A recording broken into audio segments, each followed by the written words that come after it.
Minsan, dahil sa bumabalot na kasamaan, sa mundo ay nakakalimutan na ng mga tao na may Panginoon pa palang kayang magligtas sa kanila mula sa kadiliman na kanilang nararanasan.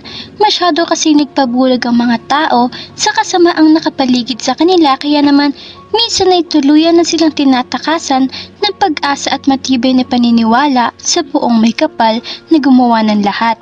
At kung minsan pa ay sinisisi nila ang Panginoon sa kanilang masaklap na kapalaran dahil tuluyan na nilang inalis sa kanilang puso ang presensya at pagmamahal ng Diyos. Masyado silang nagpabulag sa bugso ng kanilang mga damdamin, kaya tuluyan na nilang nakalimutan na sa piling ng Diyos ay may pag-asa at tunay na pagmamahal. Nakalimutan na nila na sa piling lang ng Panginoon ay maaari mong matagpuan ang magandang paraiso na maaaring makakapagbago ng iyong buhay magpakailanman.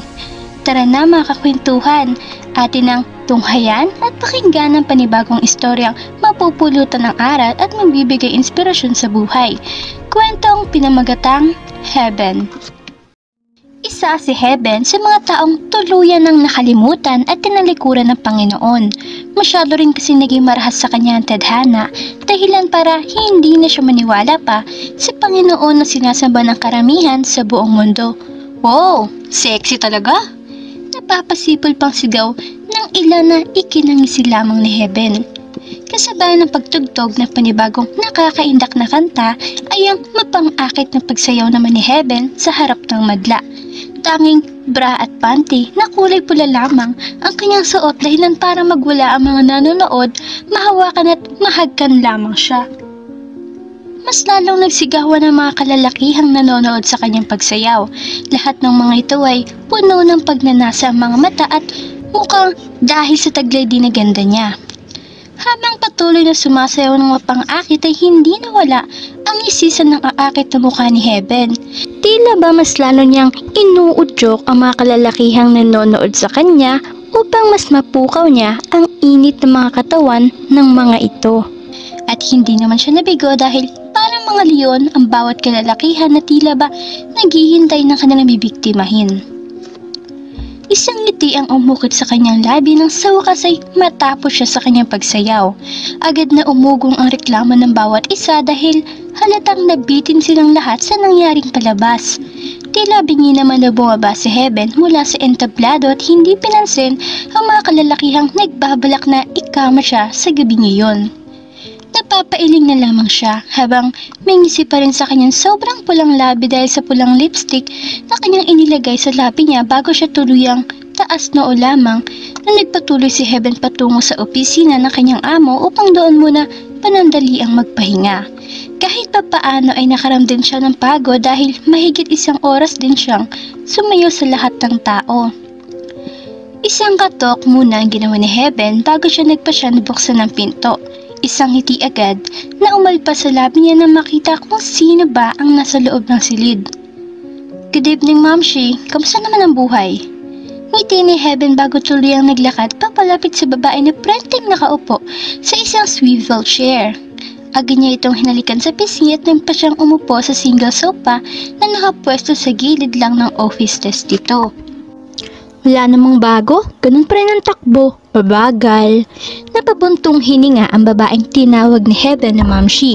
Sandaling tumunog ang mobile phone nito, tanda na may mensahe itong natanggap at napatingin naman ng babae sa sariling cellphone. Mabilis ang nag-type ng reply bago ito muling nag-angat ng tingin sa kanya. Wala ka bang customer ngayon, Iha? Tanong pa nito sa kanya. Sandaling napataas ang kilay ni Heaven sa biglaan itong tapo ng tanong. Ngunit sa huli ay maggalang pa rin naman siyang sumagot nang wala at umiling pa siya. Bakit, Mamshi? May bagong customer na naman ba na nagbayad na malaki para lang maikama na naman ako? Tila ba hindi nagtatanong ang tono ng pananalita ni Heaven? Mas tunog ng huhusga ito. Hinuhulaan nito ang laging posibilidad na mangyari sa kanya araw-araw. Napabuntong hininga ang babae dahil sa narinig nito. Sumandal ito sa kinauupuan na swivel chair bago tuluyang sagutin siya. Heaven, Iha, alam mo naman na ikaw ang gusto ng lahat ng mga lalaki na dumadayo rito sa bar natin. Ang katulad mo isang pambihira, magandang mukha mo, pati na rin yung hubog ng katawan mo. Hindi ko sila masisisi kung bakit ikaw lagi ang gusto nilang makasama. Pasensya na talaga, Iha. Mahabang saad ng babae. Huwag ka mag-alala, Iha. Nagbayad siya ng 100k para lang makasama ngayong gabi at sinisigurado ko sa'yo na sa'yo lang mapupuntang binayad na. Sana ay pagbigyan mo siya. Mabilis na napaiwas ng tingin si Heaven sa kanyang kausap at sandaling bumalantay ang lukot sa kanyang mga mata. Sa kanyang isipan ay patuloy na tumatakbo ang mga katanungang, bakit lagi na lang ganito? Wala na ba talagang lalaki na magmamahal sa akin? Yun bang pagmamahal hindi dahil sa katawan at gandang taglay ko? Nagbalik ang kanyang mga mata sa babaeng tinawag niyang Mamshi nang bigla siya nitong hawakan sa kamay. Nangungusap ang mga mata nito habang nakatingin ng diretso sa kanya. Halata ang kagustuhan na pumayag siya sa gusto nitong mangyari.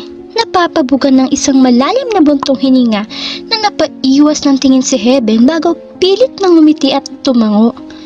Fine. Wala siyang nagawa at napatayo na lamang. Mula sa kanyang peripheral vision ay nakita niya ang hawak at malawak ng ngiti sa labi ng tinawag niyang Mamshi. Great! Room 20 siya, naka-check-in ngayon.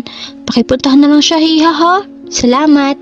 Ngiti pa nito sa huling pagkakataon bago siya tuluyan tumalikod at naglakad na palabas ng opisina nito. Isang malalim na buntong hininga ang muli niyang pinakawalan bago siya tuluyang naglakad papalayo. Ano pa nga bang magagawa ng isang katulad niya? Wala na dahil nakakawalang pag-asa na rin kasi ang sitwasyon na kinakaharap niya para sa kanya. Sandali mo nang napahinto sa tapat ng pinto si Heaven. Nagdadalawang isip siya kung tutuloy pa ba siya o pipiliin na lang na umatras. Pero sa huli ay nanaig sa kanyang takot na baka magalit sa kanyang babaeng tinawag niyang Mamshi. Malaki kasi ang utang na loob ni Eben sa babaeng yun kaya hindi niya ito magawang tanggihan man lang. Sa ika-100 time ay muli siyang napabuka ng malalim na buntong hininga. Handa na sana siya upang tuluyang mabuksan ang pinto nang silid ngunit may bigla ang sumulpot sa kanyang likuran at pinigilan siya nito sa pagbukas ng pinto. Isa ka ba sa mga babaeng nagtatrabaho dito sa illegal bar na to? Matiin na pagkakasabi ng lalaki. Agad na nanlaki ang mga mata ni Heaven at mabilis na napalingon sa kanyang likuran bahagi. Hindi naman niya maiwasang mapatulala sa matapos niyang masilayan ang mukha ng lalaki na pumigil sa kanya. Ang gwapo nitong mukha ay talaga namang nakakahimatay at nakakaakit talaga. Sumagot ka, miss. Isa ka ba sa mga babaeng nagtatrabaho dito sa illegal bar na to? Ngayon is madiin ng pananalita nito. Halata sa boses nitong nauubusan na to ng pasensya sa kanya. Sandaling natigilan si Heaven, doon lamang ay napansin na nakasuot pala ng pampulis na uniforme ang lalaki na sa kanyang harapan. Napangunot biglang kanyang noon nang biglang napagtantong ibubo ka pa lamang sana ni Heaven ang kanyang labi upang magsalita ngunit sa hindi inaasahang pagkakataon ay biglang bumukas ang pito sa kanyang likuran. P.O. Espinosa, ano ginagawa mo rito sa gantong lugar? Nauutal na bungad ng mga katandaan na lalaki. Halata sa mukha nito ang pilit na pagngiti. Napangisi ang lalaking kausap ni Heaven kanina at tignan ng diretso ang mga mata ng matanda. Ikaw nga ang dapat tanungin ko ng ganyan, General Ramos.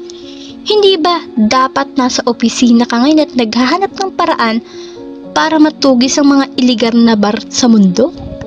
Mas lalong lumawak ang ngiti sa labi ng lalaking pulis. Tuluyang nawala ang pilit ng ngiti sa labi ng matandang lalaki.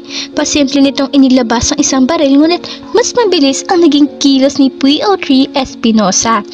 Dahilan para umalingaw-ngaw ang tunog ng baril sa masikip at tahimik na pasilyo. Hindi maiwasan ni Heaven na mapasigaw at mapatakip na lamang sa kanyang tenga dahil sa takot at gulat dahil sa biglaang pangyayaring hindi inaasahan ni Heaven na mangyayari iyon at mararanasan niya ang maipit sa gitna ng dalawang nag-aaway na polis. Nagsunod-sunod rin ang mga putok ng baril sa paligid dahil tuluyan na palang napasok ng mga polis ang loob ng bar. Sorry miss, nagulat yata kita. Hindi ko sinasadya. Pasensya na. Pagpapatahan ni P.O.3 Espinosa sa babae ngayon nilang nakilala. Matapos ang tagpo ngayon ay naiwang nakatulala lamang si Heaven. Walang sino man ang kinakausap nito. Halata na labis itong nagulat sa nangyaring insidente. Napabuntong hininga si P.O.J. Espinosa matapos makaupo sa harapan ni Heaven. Gaya ng mga nangyayari sa nakalipas na nagdaang mga araw ay walang kibo pa rin si Heaven at tanging pagtulala lang ang ginagawa nito.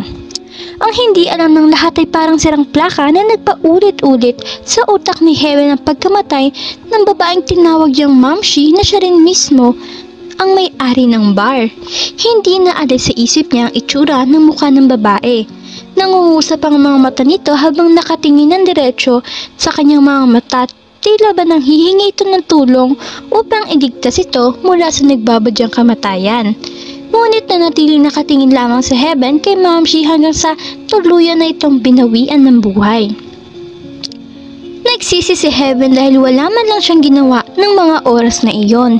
Hindi kasi siya kumilos upang lapitan man lang ang babae at hinayaan niya lamang itong bawian ng buhay sa kanyang mismong harapan. Hanggang kailan ka ba tulala dyan? Wala ka ba talagang balak na ayusin ang nasira mong buhay? Nakataas ang isang kilay na tanong ni P.O.J. Espinosa kay Heaven. Sa lumipas sa mga araw ay hindi niya na nakakausap si Heaven.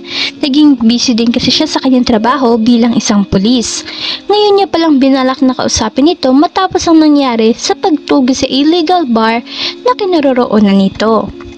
Dahil sa tanong ng lalaki ay tila ba natauhan si Heaven mula sa pagkakalipad ng utak nito sa kalawakan.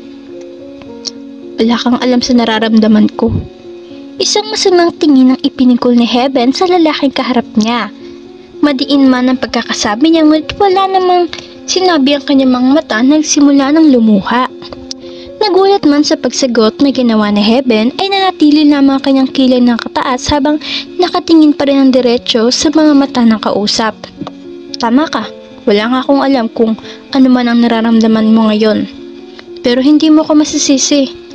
Ilang araw ko nang tulala dyan, sabi ng mga kasamahan ko. Bakit ka nga ba nagkakaganyan? Napayo ko lamang sa Heaven at nagpa siya na wag nang sumagot. Naghihintay pa ng ilang minuto si P.O.J. Espinosa kung sasagot ito ngunit naghintay lamang siya sa wala. Napabuntong hininga na lamang siya sa astab ng babaeng kaharap niya. Mula sa bag na dala niya ay may inilabas siyang isang libro. Isang makapal na libro. Isang Biblia. Iniabot niya ito sa tapat ni Heaven na nakapagpaangat ang tingin nito. Minsan dahil sa sobrang dagok na nararasan natin sa buhay, ay nakalimutan na natin ang pagmamahal at sakripisyo ng Diyos. Nakalimutan na natin na may liwanag pa pala pagkatapos ng mahabang panahon ng kadiliman. Sana ay mabasa mo ang nilalaman ng Biblia na yan. Maaari ka muling mabuhay sa piling at walang hanggang pagmamahal ng Diyos. Napangiti si P.O.J. Espinosa nang mag-angat ng tingin si Heaven sa kanya. Napatitig si Heaven sa Biblia na nasa harapan nito. Nagpasya siya na ang lalaking pulis na umalis kaya tumayo na ito at nagpaalam kay Heaven. Simula ng araw na iyon ay sa wakas, natagpuan na rin ni Heaven ang purpose niya sa mundo. At iyon ay maging isa sa tagapaglingkod ng Diyos. Bilang isang madre ay natutunan ni Heaven ang kabutihan at kapayapaan sa piling ng Diyos. Amen. Maraming salamat sa panonood mga kakwentuhan. Huwag kakalimutang mag-subscribe at pindutin ang notification bell para lagi kayong updated sa ating mga bagong istoryang mapupulutan ng aral at inspirasyon sa buhay. Hanggang sa susunod nating istorya mga kakwentuhan.